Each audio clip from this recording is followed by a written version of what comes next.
नमस्कार, आप देख रहे हैं राजनीति राग और मैं आप सबकी होस्ट श्रुति फिर से हाजिर हूँ लेकर आपके लिए खास खबर राजस्थान को लेकर। राजस्थान की जनता ये बात अच्छी तरह से जानती है, 2023 बहुत मायने रखता है कांग्रेस के लिए।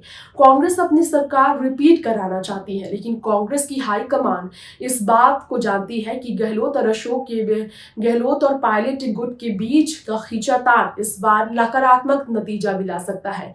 वही गुर्जर समुदाय जो कि अशोक गहलोत के साथ खड़ी नहीं है, पायलट के साथ खड़ी। राजस्थान में बड़ी तादाद पर लोकप्रियता सचिन की बढ़ी है। हिमाचल प्रदेश में सचिन का ही प्रभाव था जिसके कारण कांग्रेस की जीत हुई, और गुजरात में गहलोत का प्रभाव साफ देखने को मिला कि कांग्रेस का सूपड़ा साफ हो गया। तो राजस्थान में सचिन को इस बात का अंदाजा है कि 2023 विधानसभा चुनाव उनके लिए फायदेमंद होगा।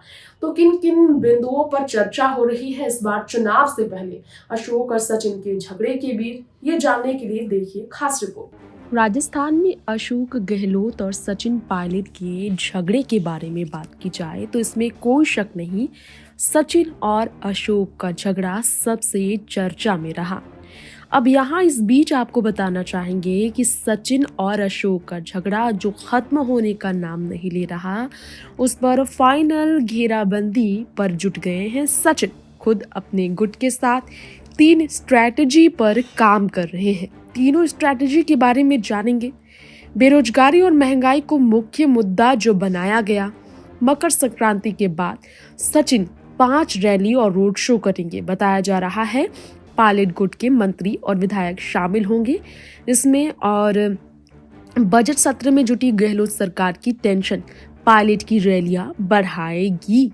अनुशासनहीनता के आरोपी नेताओं पर कार्यवाही को लेकर सचिन गुट की सबसे बड़ी मांग, अनुशासनहीनता के आरोपी 2 मंत्री और 1 नेता के खिलाफ कार्यवाही होगी। यही डिमांड है पायलट गुट की। 2 पॉइंट्स में हम समझा रहे हैं। 25 सितंबर को दिल्ली से मल्लिकार्जुन खड़गे और अजय माकन को कांग्रेस हाईकमान ने ऑब्जर्वर बना भेजा। मुख्यमंत्री आवास पर विधायकों की मीटिंग थी। मीटिंग में 80 से ज्यादा विधायक आए ही नहीं। ऐसे में चुनाव से पहले मुख्यमंत्री बदला जाए। पंजाब की तरह राजस्थान में चुनाव से पहले सीएम बनाने की मांग हुई। पायलट गुट यही कहती रही, लेकिन 25 सितंबर की मीटिंग कैंसिल होने के बाद हाईकमान की ओर से कहा गया जल्दी फिर मीटिंग आयोजित की जाएगी। ये भी नहीं हो पाया, जिसके बाद घेराबंदी की वजह बताई जा रही है। 10 महीने से भी कम का वक्त है चुनाव में, और ऐसे में जिस तरह से दोबारा कांग्रेस सरकार रिपीट हो उसके लिए काम करना पड़ेगा। तो पायलट गुट का यही तर्क है कि अगर मुख्यमंत्री को बदलना है तो जल्द इस पर अमल किया जाए, नई सरकार को काम करने के लिए समय मिल सके, ताकि तभी मुख्यमंत्री सीएम के पद पर सचिन को बनाना सही होगा। भारत जोड़ो यात्रा राजस्थान से गुजरी और इस मौके पर अशोक के खिलाफ मजबूत घेराबंदी की जा सके, उस वक्त पायलट गुट को यही सबसे मुफीद समय लग रहा था। धैर्य भी अब जवाब दे रहा है पायलट गुट का, क्योंकि कांग्रेस हाईकमान की तरफ से सब सही होने का आश्वासन मिलता रहा, लेकिन कुछ हुआ नहीं। 3 स्ट्रेटजी में घेराबंदी के लिए तैयार की गई है पायलट गुट की तैयारी, और शक्ति प्रदर्शन बताया जा रहा है। भीड़ जुटाकर सचिन करने वाले हैं परबतसर, झुंझुनू और शेखावटी में रैली के साथ। और प्रदेश स्तर पर होने वाली मीटिंग से पायलट गुट के नेता बॉयकॉट कर सकते हैं। विवाद और बढ़ेगा इससे।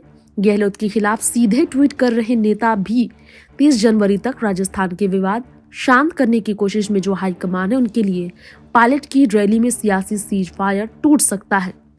सीएम कुर्सी नहीं छोड़ने वाले अशोक ने कह दिया है, और इसीलिए पायलट गुट के पास ऑप्शन ही कम बचा है, जिसके कारण सचिन और अशोक के इस विवाद को सुलझाने में जो 2 साल का समय लग गया है और वो भी पूरा नहीं हो पा रहा है। इसकी वजह बताई जा रही है विधायकों का समर्थन पायलट के पास नहीं है, इसीलिए सचिन को सीएम बनाना मुश्किल हो रहा है। लेकिन कमजोर प्रभारी का मनोनयन, सचिन पायलट विवाद में सबसे कमजोर कड़ी अभी तक प्रभारी की नियुक्ति ही रही। अविनाश पांडे, अजय माकन और सुखजिंदर सिंह रंधावा तीनों प्रभारी हुए, लेकिन तीनों का सांगठनिक तजुर्बा अशोक से कम ही रहा, जिसके कारण सचिन को सीएम बनाना मुश्किल हुआ है। तो आज की इस रिपोर्ट में सचिन और अशोक के बीच के झगड़े का हमने आपके बीच जिक्र किया है, किस तरह की स्थिति बनी है इस पर हमने आपको पूरी डिटेल इंफॉर्मेशन दिया है। फिलहाल अब पॉइंट्स की बातें तो हो चुकी है, वक्त हो गया है इजाजत लेने का। लौटेंगे ऐसी तमाम देश दुनिया की राजनीतिक दलों से जुड़ी खबरें लेकर, देखते रहें राजनीति राग। नमस्कार।